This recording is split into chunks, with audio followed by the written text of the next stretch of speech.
Olha, parece que tem uma mudança econômica bem grande vindo aí no Brasil, viu? E essa mudança pode simplesmente significar o fim de uma era para um certo tipo de investidor. Sabe aquela fase de ganhos fáceis, seguros? Pois é, pode estar com os dias contados, abrindo espaço para uma dinâmica totalmente nova no mercado. Bom, vamos mergulhar nisso. A questão principal que a gente vai analisar aqui é exatamente essa. O que é que está acontecendo nos bastidores da economia brasileira que pode forçar uma virada de chave na cabeça de tanta gente? Vamos entender os detalhes.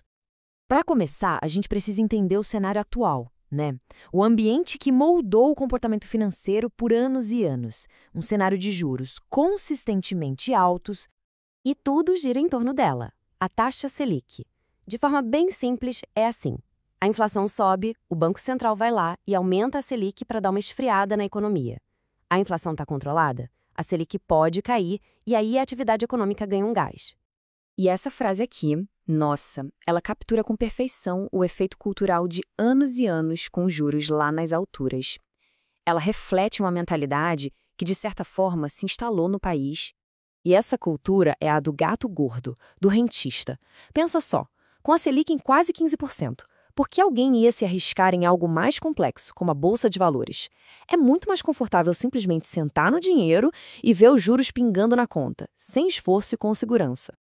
Mas esse cenário tão confortável parece que está prestes a mudar. Vamos ver agora o que pode ser o catalisador dessa transformação. A queda, que parece iminente, da taxa Selic. No mercado financeiro, isso já é tratado como um fato. A expectativa geral é que o Comitê de Política Monetária, o famoso Copom, comece a cortar a taxa de juros muito em breve, talvez nas próximas reuniões. E por que fazer isso, afinal?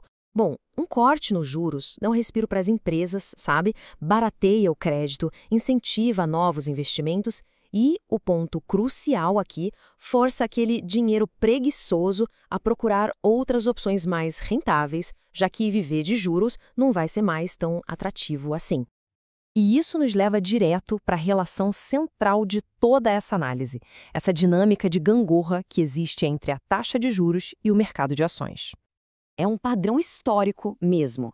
Geralmente, quando a Selic cai, a bolsa tende a subir. E quando a Selic sobe, a bolsa tende a sentir o baque. Uma se move na direção oposta da outra. É quase uma dança. É só a gente olhar para 2020. A Selic chegou na sua mínima histórica e, o que aconteceu?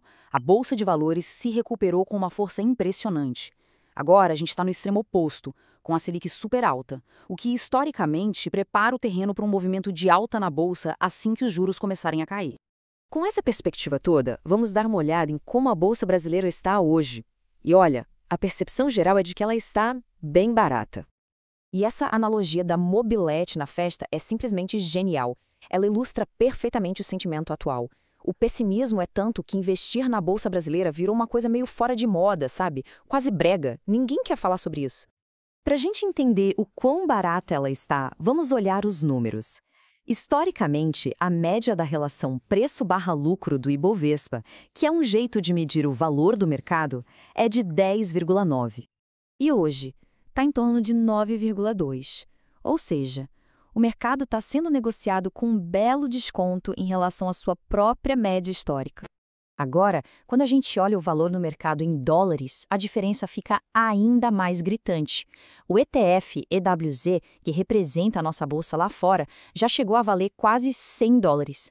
Hoje está por volta dos 29. É, uma queda massiva. Então, o cenário é esse: pessimismo, preços baixos e uma provável mudança de juros no horizonte. Mas como navegar nisso tudo? A chave pode estar em focar na qualidade. A filosofia aqui é a do investidor que vai contra a manada, né? O melhor momento para comprar não costuma ser na euforia, quando está todo mundo falando disso, mas sim quando o pessimismo domina e ninguém mais quer saber do assunto. E o que se deve buscar? Bons negócios. Empresas com histórico de lucro, com pouca dívida, que atuam em setores mais sólidos, resilientes. A ideia é encontrar qualidade, empresas que possam resistir a qualquer turbulência econômica. E essa estratégia funciona na prática? Bom, os dados sugerem que sim. Em 2023, por exemplo, um índice focado nessas empresas de alta qualidade teve um desempenho bem superior ao do Ibovespa. Cresceu 36% contra 22% do índice geral. Então, o ponto crucial é este. No fim das contas, bons negócios tendem a prevalecer.